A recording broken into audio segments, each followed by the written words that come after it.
Hey everybody, Lucas Haneman here, and welcome to this week's episode of Guitar Tone Tuesday. Let me plant a scenario in your head that I think will be fairly common to many of you who view this channel. Let's say you walk into a rehearsal studio or into a gig, and you're presented with an amplifier that is, shall we say, substantially less than desirable. When guitar players talk about this, they're often talking about amplifiers that sound anemic or sterile. They are often talking about the dreaded transistor amplifier. Now, I will say, there's one caveat here. Transistor amplifiers have gotten a lot better in the past few years. Like companies like Quilter, etc., etc. You know, just amazing amplifiers. I'm not talking about those amplifiers. I'm talking about older transistor amplifiers. Transistor amplifiers from the dark days, like this one right here. This, to my right, to your left, is a Fender Deluxe 112 transistor amplifier made in the early 1990s. Now, these amplifiers, to me, just sound a little anemic, a little sterile. People will use those words. It sounds a little flat and a little too clean sometimes. This amplifier, I will say, I've had since I was about 16 years old, and it's the amp I've taken to gigs where I knew it was going to be a little bit rough, or, you know, I've taken it out to rehearsals, things like that. But you know, I really wish in the past that I had had some of these tools to make my sound better. So the whole thing about this video is really, what do you do if you're presented with a bad amplifier that doesn't sound great? What do you do? What do you use to get through the night and actually be happy at the end of it? To my left, to your right, I have a few options here that I think really warm up the sound. Now let's just hear the guitar directly through the amplifier. This is my Melancon Custom Artist T. It's basically a dual humbucker Telecaster style guitar. So here we go.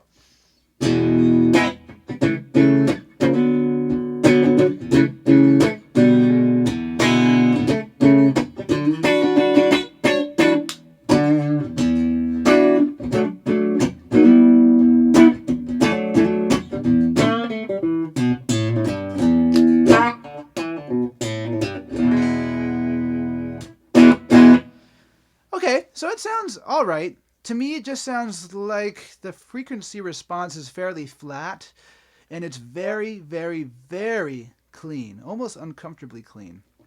I like clean sounds, but to me, that's just a little too sterile. So here's what I'm going to do. I'm going to turn on pedal number 1. Now, I've put these pedals on a music stand so you guys can see them. Let me know in the comment section below what you think about that. I just like for you guys to be able to see when I'm hitting once in a while. Now, this pedal right here, to me, is an amazing secret weapon pedal. This is the Xotic Effects EP Booster. Sells on Amazon for somewhere around, you know, 140 bucks, something like that. It's pretty reasonable in terms of the price. And it's very small footprint. And then to its right, this pedal right here is a Rat pedal, which again is a very generic, not too expensive overdrive pedal. Let's start off by turning on the EP Booster and hearing how that sounds by itself.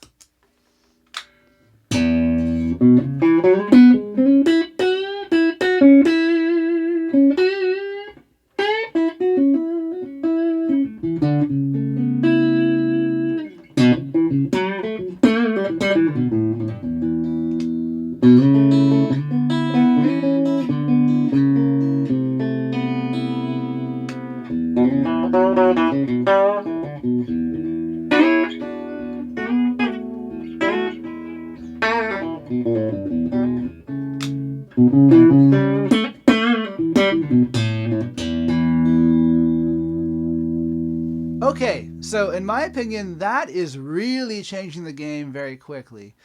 This EP Booster, based off of an old Echoplex circuit, it adds a little bit of warmth, a little bit of dirt, a little bit of gentle compression, and it really boosts all the frequencies. It boosts the highs, it boosts the mids, and it boosts the lows.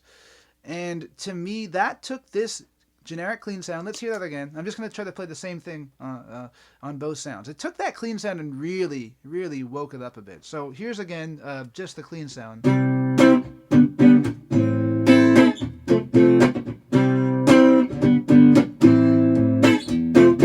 And then with the EP Booster on,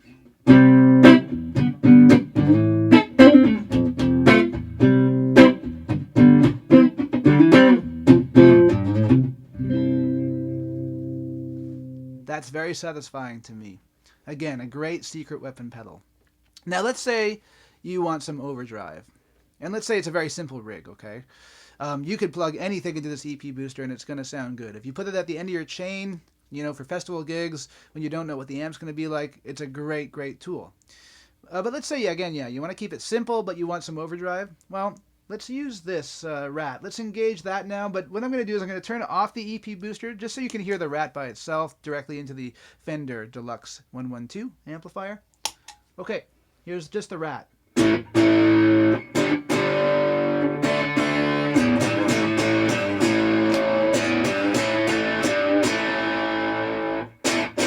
And now let's hear that with the EP booster after it.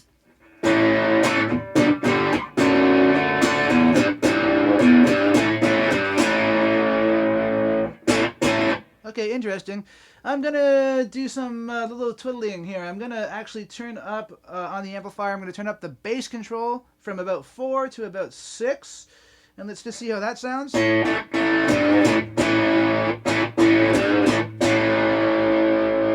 going to turn up the EP booster a little bit just to give it a little bit more drive.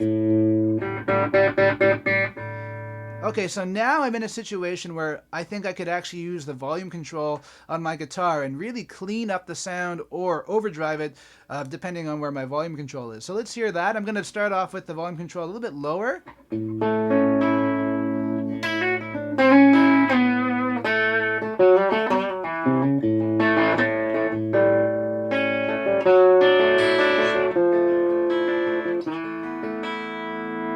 And up.